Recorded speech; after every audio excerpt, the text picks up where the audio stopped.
So I played 3 third-party games on the Nintendo Switch 2 at the Nintendo Switch 2 Experience in New York last weekend. Now I knew the first-party games were going to be great. Metroid Prime 4 runs at 120 frames per second at 1080p or 60 at 4K. It's actually 1440, but still, that's very, very good. And it sounds like Mario Kart World is also going to have a 120 frames per second mode. We don't know that for sure yet, but I'm pretty sure they're probably going to tell us that at the Direct coming this week. So that's all great.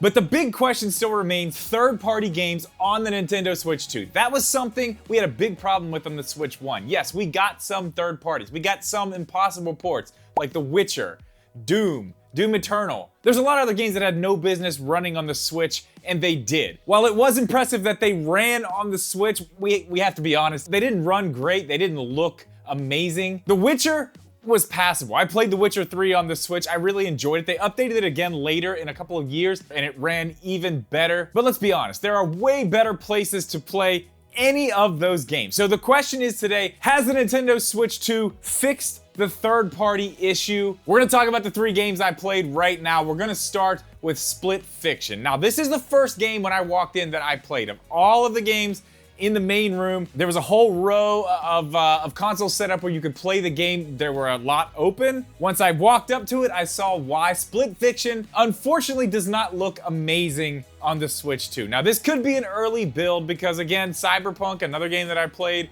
was an early build. We'll talk about that in a second. Split Fiction ran okay. It looked like it was running fine, but the resolution was pretty low. I don't know what the frame rate was, but it was not anything spectacular either. There was a lot of Switch 1 DNA on this game. It was not nearly as bad as something that you would see running, like a brand new game like that running on a Switch 1. It wasn't nearly that bad. As far as games on handhelds go now, you know, you would probably expect a little more. So this was my first game I played on the Nintendo Switch 2 other than Mario Kart World.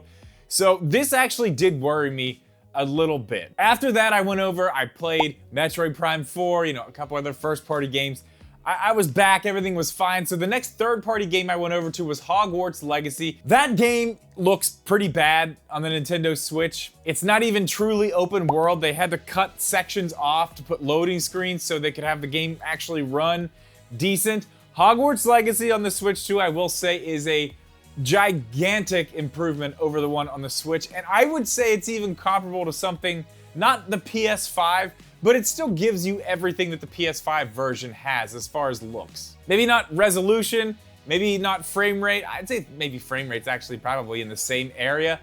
It's a little bit lower resolution, but it's miles better than the Switch 1. It looks really good. I got to play it in docked mode. I would imagine something like that in handheld mode is gonna look really, really good. The only thing I saw about it, there were some particles and stuff kind of around the hair, and that's gonna be a reoccurring thing in this video we talk about is the hair. There are some issues with that from what I've seen, what I played. Resolution, again, way higher than it is on the Switch. It looks very good, especially for something running on a handheld console. This is going to be really good. I don't know what it looks like on Steam Deck. That's not something I have played it on. Jeep does have it on the Steam Deck. I know he plays it. He says it does not run extremely well on the Steam Deck. I can say for certain on the Switch 2, it runs well. There are some frame issues I noticed. I was flying on a broom, going from place to place.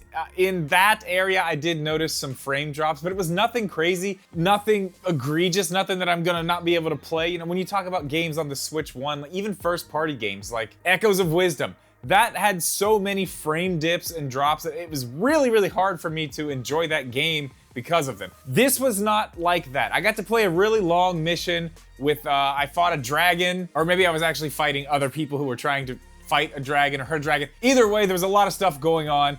It was pretty smooth. It felt good to play.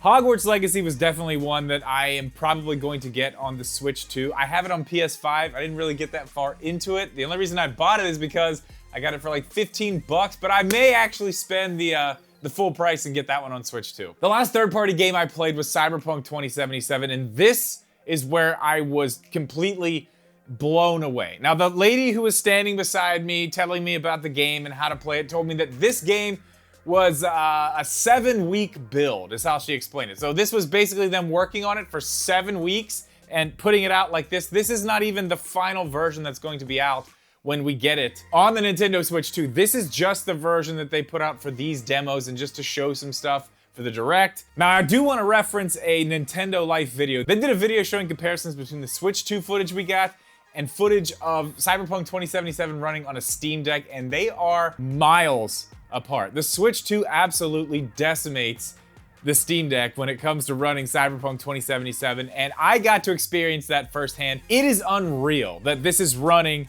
on Nintendo hardware.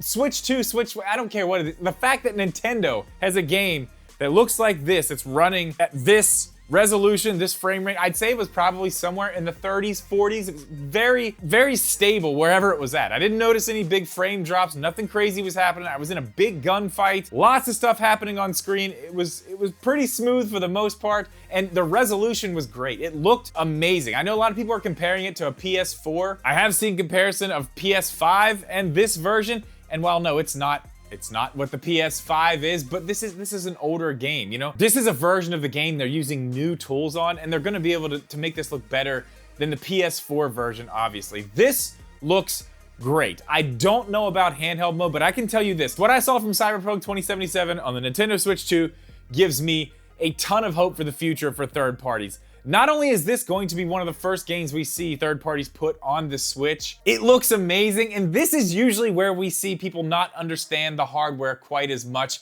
and games don't look as good. We usually see games like this look better, run better, third-party stuff especially, later in the console's life. So this gives me a massive amount of hope for third parties on the Nintendo Switch 2, just being this early. I cannot wait to see what developers do with the Switch 2 hardware going forward. It's gonna be great. We're in for a treat, guys. Nintendo fans are eating good right now. I'm gonna put 2 videos on the screen right now that you can watch.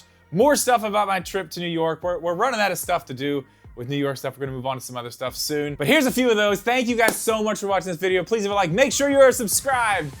We'll see you in the next one.